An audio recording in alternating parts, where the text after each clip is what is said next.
Hello students, कैसे हैं आप सभी। मैं हितेश वर्मा आप सभी का एक बार फिर से पुनः स्वागत करता हूं आपके अपने यूट्यूब चैनल साइंस एनालिसिस पर। इस वीडियो में हम लोग देखने वाले हैं मैथ के महत्वपूर्ण प्रश्न जो कि स्पेशली क्लास 10th वालों के लिए होने वाले हैं। और इस वीडियो में आप सभी को मैं ये भी बताने वाला हूं कि जो मैं आपके चैप्टर वाइज प्रश्न करा रहा हूं इसकी प्लेलिस्ट आपको कैसे मिलेगी। ठीक है, जैसा कि आप सभी जानते हैं कि आपको मैं निर्देशांक ज्यामिति से पहले जितने भी चैप्टर हैं, चैप्टर 1, 2, 3, उसके इंपॉर्टेंट प्रश्न करा चुका था। निर्देशांक ज्यामिति हमारा चल रहा था, इसके पार्ट 3 वीडियो में ऐसे इंपॉर्टेंट क्वेश्चन कराने वाला हूं, ऐसे इंपॉर्टेंट क्वेश्चन जो आपको 2023 में यानी कि 100% आपको देखने को मिल सकते हैं। ठीक है, क्योंकि इसी पैटर्न के सारे प्रश्न आपको एग्जाम में मिलने वाले हैं। ठीक है, और सारे के सारे प्रश्न एनालिसिस करके आप तक पहुंचाए जाते हैं। ठीक है, जिससे कि आप लोगों का टारगेट रहे बोर्ड एग्जाम में 70 में कम से कम 65 यानी 60 प्लस तो रहे। ठीक है, और आप 65 प्लस भी ला सकते हो अगर आप लोगों ने मेहनत की। आप 65 प्लस भी और 70 भी ला सकते हो। ठीक है, लेकिन आपने अगर मेहनत की तो, अगर आप मेहनत नहीं करोगे तो आप नहीं ला पाओगे। कि अगर आप मेहनत करेंगे ना तो आप लोग जरूर 90 प्लस ला पाएंगे, जरूर आप 65 प्लस ला पाएंगे। ठीक है, आपको ज्यादा से ज्यादा प्रश्नों की प्रैक्टिस करनी है। ठीक है, जैसे कि आप देख सकते हैं यहाँ पर पहला क्वेश्चन और दूसरा क्वेश्चन और तीसरा चौथा काफी महत्वपूर्ण प्रश्न है। इनको अगर आप तैयार करोगे आपको बोर्ड एग्जाम में देखने को मिल सकते हैं। ठीक है, तो देखिए सबसे पहला क्वेश्चन हमारा क्या कह रहा है, इजी क्वेश्चन है लेकिन समझने की कोशिश करना आप लोग बस। ठीक है, जैसे कि देखिए पहला क्वेश्चन आपसे कह रहा है कि यदि बिंदु एक्स वाई बिंदुओं 3,6 और -3,4 से समदूरस्थ है तो एक्स वाई में संबंध ज्ञात कीजिए। ठीक है, प्रश्न हो सकता हो आपको एक बार में समझ में ना आया हो। ठीक है, कोई दिक्कत नहीं, बट आप जब हल करेंगे तो आपको आसानी से समझ में आ जाएगा। ठीक है, देखिए प्रश्न हमसे क्या कह रहा है, चलिए इसको सबसे पहले हम लोग इसको हल करते हैं। ठीक है, हल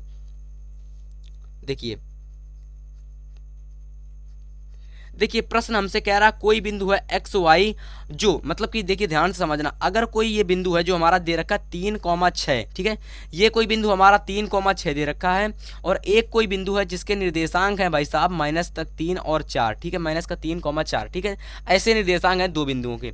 हमसे प्रश्न कह रहा है कि ये जो निर्देशांक दे रखे हैं ना बेटा, इनको कोई बिंदु है एक्स वाई, ठीक है, जो कि समदूरस्थ है। मतलब कि क्या होता है समदूरस्थ का मतलब ये होता है कि समान दूरी पर है, मतलब कि समद्विभाजित कर रहा है। यानी जो ये बिंदु है इन दोनों को समद्विभाजित कर रहा है, यानी समद्विभाजित यानी समान भागों में बांट रहा है। तो मतलब कौन सा बिंदु, जो हमारा एक्स वाई जो बिंदु है ना, एक्स वाई जो बिंदु ये जो दे रखा है ना, इन दोनों को ही, इस रेखाखंड को समान भागों में बांट रहा है। तो अगर मैं देखूं तो मतलब कि मैं ये कह सकता हूं यहां से कि भाई साहब ए ओ, यानी अगर मैं इसको ए मान लूं, इसको मैं बी मान लूं, ध्यान से समझना, अगर मैं इसको ए मान लूं और इसको मैं बी मान लूं और ये जो मध्य में दे रखा है इसको मैं ओ मान लूं, तो मैं कह सकता हूं कि ए ओ बराबर में ओ बी होगा। अब ये क्यों होगा, मैं क्यों कह रहा हूं, क्योंकि भाई साहब ये क्या कर रहा है, ये जो बिंदु है ना समान भागों में बांट रहा है, यानी कि सम द्विभाजित कर रहा है। यानी कि अगर आप देखेंगे तो यहाँ से लेकर के यहाँ तक की दूरी और यहाँ से लेकर के यहाँ तक की दूरी जो है ना, ये बराबर दूरी है। ठीक है, कैसी है, बराबर दूरी है। तो मैं ये कह सकता हूँ कि ए ओ बराबर में ओ बी होगा। और अगर ये दूरी बराबर में, तो आप लोगों ने एक सूत्र पढ़ रखा होगा बीच की दूरी का, दो बिंदुओं के बीच की दूरी का फार्मूला आप लोगों को पता होगा। नहीं पता तो देखिएगा, फार्मूला आपका होता है दो बिंदुओं के बीच की दूरी, देखिए ध्यान से समझना, फार्मूला आपका ये होता है कि x1 माइनस का x2 का होल स्क्वायर प्लस कर दीजिए y1 माइनस का y2 का होल स्क्वायर। ठीक है, ये होता है दो बिंदुओं के बीच की दूरी का फार्मूला। बट अगर आप देखेंगे ना तो यहाँ पर दोनों ही दूरी बराबर है, तो मैं दोनों ही दूरी में ये फार्मूला यहाँ पर एडजस्ट करके लिख सकता हूँ। यानी कि मैं यहाँ लिख सकता हूँ भाई साहब x1 माइनस का x2 का whole square plus y1 minus का y2 का होल स्क्वायर। ठीक है, समझ में आ गया। बराबर में मैं यही लिख सकता हूँ दोबारा x1 माइनस का x2 का whole square plus y1 minus का y2 का होल स्क्वायर। ठीक है, मैं लिख सकता हूँ। ठीक है, समझ में आ गया। और अगर आप चाहते हैं अपनी सुविधा के लिए अंडर रूट से अंडर रूट हट सकता है तो हटा दीजिए। ठीक है, इसके अलावा आप आगे सॉल्व करेंगे तो देखिए ये आपका निकल के आएगा x1 माइनस का x2 का whole square plus y1 minus का y2 का होल स्क्वायर। ठीक है, बराबर में लगाइएगा। यहाँ अगर आप देखेंगे तो देखिए x1 माइनस का x2 का whole square plus y1 minus का y2 का होल स्क्वायर। ठीक है, देखिए आपको गलती नहीं करनी है। अब बहुत सारे स्टूडेंट्स क्या करेंगे यहाँ पर कि देखिए वो सारे में यानी कि जो यहाँ मान रखेंगे वो यहाँ पर भी रख देंगे, बट ऐसा नहीं है। देखिए यहाँ पर जैसे मैं प्रश्न करूँगा वैसे आपको समझना है। देखिए यहाँ पर x1 और x2, देखिए इसके लिए x1 x2 ये होगा, ठीक है, और इसके लिए x1 और x2 ये होगा। ठीक है, समझ में आ गया। इसके लिए x1 और x2 ये होगा और इसके लिए ये होगा, तो मान भी उसके अलग अलग होंगे। तो देखिए मान क्या निकलेंगे यहाँ पर, x1 आपका निकलेगा यहाँ से 3 माइनस का x2 आपका निकलेगा यहाँ से x। ठीक है, ये x दे रखा है ना, तो x आ जाएगा और स्क्वायर कर दीजिए। ठीक है, यहाँ से y1 निकलेगा 6 एंड माइनस का यहाँ से y2 निकलेगा आपका ये वाला y। ठीक है, y निकलेगा, स्क्वायर कर दीजिए। ठीक है, बराबर लगाइए। और अगर आप यहाँ पर एक चीज़ कॉमन देखेंगे ना, तो बहुत सारे स्टूडेंट्स क्या करेंगे, यही चीज़ यहाँ लिख देंगे, बट वो कॉमन नहीं है, कॉमन आपकी नहीं है, वो अलग है। ठीक है, अब देखिए यहाँ पर हम लोग क्या फॉलो करेंगे, यहाँ पर हम लोग ये चीज़ लगाएंगे। यहाँ पर x1 आपका हो जाएगा ये x, ठीक है, माइनस x2 आपका हो जाएगा ये यानी कि माइनस का 3। अब इसका कर दीजिए आप लोग होल स्क्वायर। ठीक है, प्लस लगाइए। y1 कौन सा होगा इसके लिए, इसके लिए y1 कौन होगा, ये होगा y1 और ये होगा y2। तो लगाइए, y1 आपका हो जाएगा y माइनस का y2 आपका हो जाएगा 4, इसका कर दीजिए स्क्वायर। ठीक है, इतना अगर आप लोगों को क्लियर हो गया, ठीक है, तो देखिए आपको कुछ भी कठिन नहीं है। ठीक है, आगे सॉल्व करेंगे इसको। तो देखिए यहाँ पर आपको फार्मूला लगने वाला a स्क्वायर माइनस का b स्क्वायर, क्या होता है a square plus b square minus का 2ab। ठीक है, तो आप लोगों को फार्मूला नहीं पता तो आप लोग फार्मूला याद रखिएगा। ठीक है, आगे अगर आप इसको सॉल्व करना चाहते हो, देखिए आपका हो जाएगा x प्लस का 3 का whole square plus y minus का 4 का होल स्क्वायर। ठीक है, ये आपका एज इट इज रहने वाला है। ठीक है, 3 माइनस का x का स्क्वायर प्लस 6 माइनस का y का स्क्वायर। ठीक है, समझ में आ गया। अब देखिए ध्यान से समझना, आपको यहाँ पर फार्मूला लगाना a माइनस बी का होल स्क्वायर। ठीक है, तो लगाइएगा। इसको अगर आप खोलेंगे ना तो ये आपका हो जाएगा 3 का स्क्वायर प्लस का x का स्क्वायर प्लस का देखिए 2 और a की जगह आपका हो जाएगा 3 और b की जगह आपका हो जाएगा x। ठीक है, मैंने कौन सा फार्मूला लगाया, आप लोगों ने बचपन में यानी क्लास 9th में पढ़ा होगा, a square plus b square का formula, a square minus b square का फार्मूला।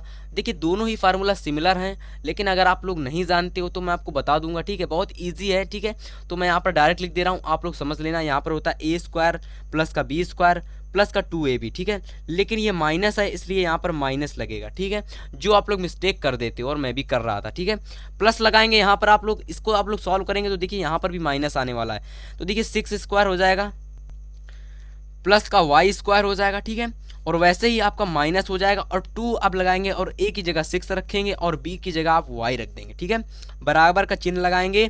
आगे अगर आप इसमें सॉल्व करेंगे, देखिए a प्लस बी का होल स्क्वायर लगाएंगे इसमें। तो जब a प्लस बी का होल स्क्वायर लगाएंगे तो ये आपका हो जाएगा x स्क्वायर प्लस का 3 का स्क्वायर प्लस का 2 और a की जगह आपका हो जाएगा x और b की जगह आपका हो जाएगा 3। फिर से प्लस लगाइए और इसको सॉल्व करिए। ये आपका हो जाएगा y स्क्वायर प्लस का 4 का स्क्वायर और ये माइनस का 2 और y और 4। ठीक है, इस प्रकार से आपका ये हो जाएगा। ठीक है, समझ में आ गया। आगे इसको आप सॉल्व करिएगा। ठीक है, आगे देखिए कैलकुलेशन अगर आपकी अच्छी है तो आप इस प्रश्न को आसानी से कर ले जाएंगे। ठीक है, इसको सॉल्व करिए, आपका हो जाएगा 3 3 9 यानी 3 3 9, x स्क्वायर हो जाएगा माइनस का 2 3 6 x हो जाएगा, प्लस लगाएंगे आपका 6 रंग 36 हो जाएगा।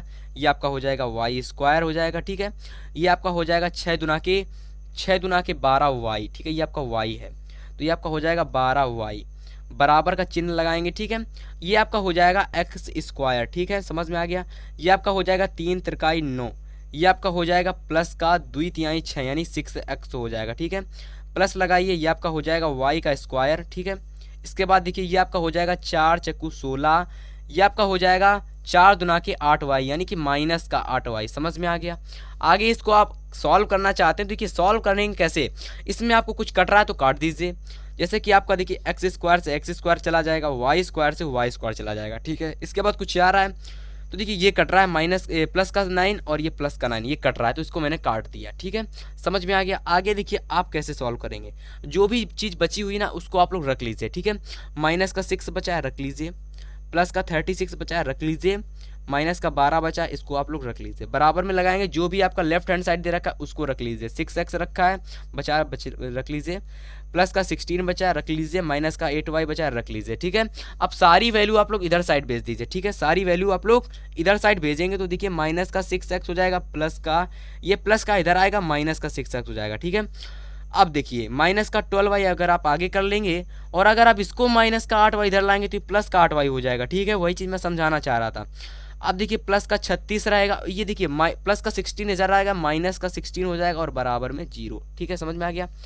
आगे इसको सॉल्व करेंगे भाई साहब, आप लोग आगे देखिए सॉल्व करेंगे इसको तो देखिए ये आपका हो जाएगा माइनस का 12x। ठीक है, ये आपका हो जाएगा माइनस का 12x, और अगर आप इसको देखिए ये y है ना, तो माइनस का 12y प्लस का 8y कितना आएगा, माइनस का 4y आ जाएगा। कितना आ जाएगा, माइनस का 4y। ठीक है, समझ में आ गया। प्लस का ये आपका हो जाएगा 20 बराबर में 0। ठीक है, समझ में आ गया। अगर आप देखेंगे इसको मैं उधर ले जाऊँ ना, तो ये आपका हो जाएगा स्पेशली माइनस का 12x प्लस माइनस का 4y बराबर में माइनस का 20। ठीक है, समझ में आ गया। यहाँ से अगर आप लोग कॉमन लेंगे, माइनस का 4 कॉमन ले लीजिए। ठीक है, माइनस का 4 कॉमन ले लीजिए तो ये आपका हो जाएगा 4/3 यानी कि प्लस का 3x हो जाएगा, और ये आपका हो जाएगा प्लस का y बराबर में 0। ठीक है, नहीं बराबर में माइनस का 20, माइनस से माइनस कैंसिल हो जाएगा, 4 पंचे 20 आ जाएगा। और अगर आप यहाँ देखेंगे तो 3x प्लस का y बराबर में 5। ठीक है, ये आपका आ गया आंसर। आंसर हमसे क्या कह रहा था, प्रश्न हमसे कह रहा था भाई साहब कि यदि कोई 3 बिंदु है ना वो समदूरस्थ हैं तो हमको x और y में संबंध ज्ञात करना है। ठीक है, और देखिए x और y में संबंध आपका निकल करके यहाँ पर आ गया। संबंध का मतलब होता है कि x और y के पदों में आपको कुछ ना कुछ लाना है, और ये आपका संबंध निकल करके आ गया। ठीक है, काफ़ी ईजी क्वेश्चन था, कंसेप्ट बेहतरीन था, और एग्जाम में प्रश्न पूछा जा सकता है, बन सकता है, तो आपको जरूर से तैयार करके जाना। ठीक है, काफ़ी इंपॉर्टेंट प्रश्न है। बन सकता है आपके बोर्ड एग्जाम में इस प्रकार से भी प्रश्न कि अगर कोई 2 बिंदु है ना, उनके बीच में कोई बिंदु है जो समान भागों में बांट रहा है, उसमें x और y के मान ज्ञात करने के लिए कह सकता है, बट उस दिशा में आप लोगों के x और y के भी मान दे रहे होंगे। ठीक है, यानी x और y के मान ज्ञात करने के लिए भी बोल सकता है, और x y भी आपको ज्ञात संबंध भी पूछ सकता है। ठीक है, दोनों तरीके से पूछ सकता है, और इसके लिए आपको अगला क्वेश्चन समझना होगा, तो आपको डरना नहीं है। ठीक है, सारे के सारे प्रश्न आपको कराए जाएंगे जो एग्जाम के लिए इंपॉर्टेंट है। ठीक है, अगला क्वेश्चन देखिए, अगला इंपॉर्टेंट है प्रश्न, बोर्ड एग्जाम में ये भी काफी बार पूछा गया है। तो देखिए प्रश्न हमसे अगला क्या कह रहा है, इसको ध्यान से समझना आप लोग।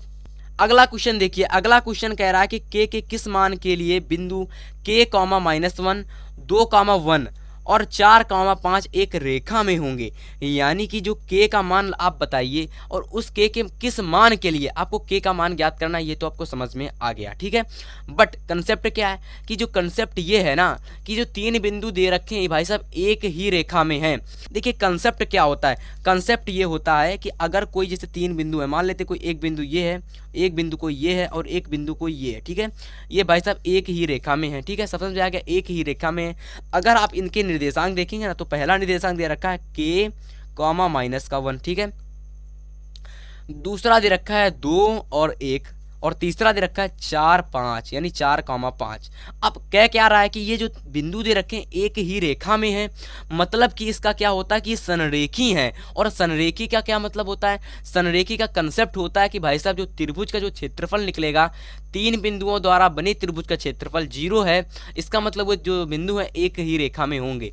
तो मतलब ये एक ही रेखा में है, तो इसके जो त्रिभुज का क्षेत्रफल होगा ना, त्रिभुज का क्षेत्रफल वो 0 के बराबर में होगा। ठीक है, क्या होगा, 0 के बराबर में होगा। अब ये क्यों होगा, क्योंकि भाई साहब ये एक ही रेखा में है। अगर मैं देखूं इसको a मान लूं, इसको मैं b मान लूं, और इसको मैं c मान लूं, तो भाई साहब a b c अगर ये एक ही रेखा में है तो त्रिभुज का क्षेत्रफल 0 के बराबर में होगा। अब यही चीज आप लोग यहाँ पर लिख देंगे। क्या लिखेंगे, माना लिखेंगे दिया है, हल में लिखेंगे दिया है, हल में लिखेंगे दिया है। अब क्या दे रखा है, ठीक है, लिखेंगे दिया है। क्या दिया है भाई साहब, अब दिया है कि बिंदु ए बी सी, बिंदु ए बी एवं सी एक ही रेखा में है। ठीक है, अगर ये बिंदु एक ही रेखा में है तो आप लोगों को एक फार्मूला पता होगा, जैसा कि मैंने आपको बताया त्रिभुज का क्षेत्रफल 0 के बराबर में होता है। बट आपको त्रिभुज के क्षेत्रफल का फार्मूला पता होना चाहिए ना। अगर आपको त्रिभुज के क्षेत्रफल का फार्मूला ही नहीं पता है तो आप लोग कैसे निकाल पाओगे। तो देखिए त्रिभुज के क्षेत्रफल का फार्मूला होता है 1/2। फार्मूला समझने की कोशिश करना, रटना नहीं है आपको, ठीक है। फार्मूला समझने की कोशिश करना। x लगाइए, ब्रैकेट में y माइनस का y हो जाएगा, फिर से x लगाइए प्लस में और ब्रैकेट में y माइनस का y, ठीक है। फिर से प्लस में x लगाइए और ब्रैकेट में y माइनस का y और ब्रैकेट क्लोज और बराबर में 0। क्योंकि भाई साहब यहाँ से लेकर के यहाँ तक त्रिभुज के क्षेत्रफल का फार्मूला होता है, मतलब कि यहाँ से लेकर के यहाँ तक ये त्रिभुज के क्षेत्रफल का फार्मूला है। और जो त्रिभुज का क्षेत्रफल अगर 0 के बराबर में है तो तीन बिंदु जो होंगे वो संरेखी होंगे। समझ में आ गया बेटा। तो आइए इसको हम लोग आगे सॉल्व करते हैं। देखिए जो 1/2 रखा है, अगर आप इसको ले जाएंगे इधर साइड ये 0 के बराबर में हो जाएगा और 0 के बराबर में होगा तो 0 ही आने वाला, ठीक है। तो बचा आपका क्या, केवल आपका बचा x y माइनस का y प्लस का x y माइनस का y प्लस का x y माइनस का y बराबर में 0, ठीक है। यहाँ अगर आप एक चीज़ समझने की कोशिश करेंगे ना तो ये प्रश्न आपकी फार्मूला पूरा नहीं हुआ है, ठीक है। अब ये पूरा कैसे होगा ध्यान से समझना। यहाँ आप 1 लगाइए, 2 लगाइए और 3 लगाइए, ठीक है। ये ट्रिक है, ठीक है, ट्रिक समझने की कोशिश करना। अब आपने यहाँ 1 लगा दिया, अब सर्कल वाइज चलती है ये गिनती, यानी कि 1 चलेगी, फिर 2 चलेगी और फिर 3 चलेगी, ठीक है। तो मतलब कि 1 आ गया, अब 2 बचा, 2 रखिए, ठीक है, अब 3 रखिए, ठीक है। समझ में आ गया। अगर आप यहाँ देखेंगे ना तो अब ये 2 3 आ गया, अब ये 3 से फिर से शुरू होगी तो 3 के बाद क्या आता, 1 आता, तो 1 रखिए। अब ये फिर से 1 से शुरू होगी तो 1 आ जाएगा और 1 के बाद क्या आता, 2, तो 2 रखिए। तो इस प्रकार से भाई साहब ये आपका फार्मूला बनकर रेडी हो गया, ठीक है। फार्मूला आपको बनाने की कोशिश करना, रटना नहीं है, ठीक है। समझ में आ गया। आगे इसको आप सॉल्व करेंगे तो मान रखेंगे और आपका आंसर आ जाएगा, ठीक है। x1 का मान रखेंगे, y2 का मान रखेंगे, y3 का मान रखेंगे, सारे के सारे मान रखेंगे, आंसर आपके सामने आ जाएगा, ठीक है। देखिए हमसे प्रश्न कह रहा था भाई साहब क्या, हमको k का मान ज्ञात करना है, बस कुल मिलाकर हमको k की वैल्यू ज्ञात करनी है।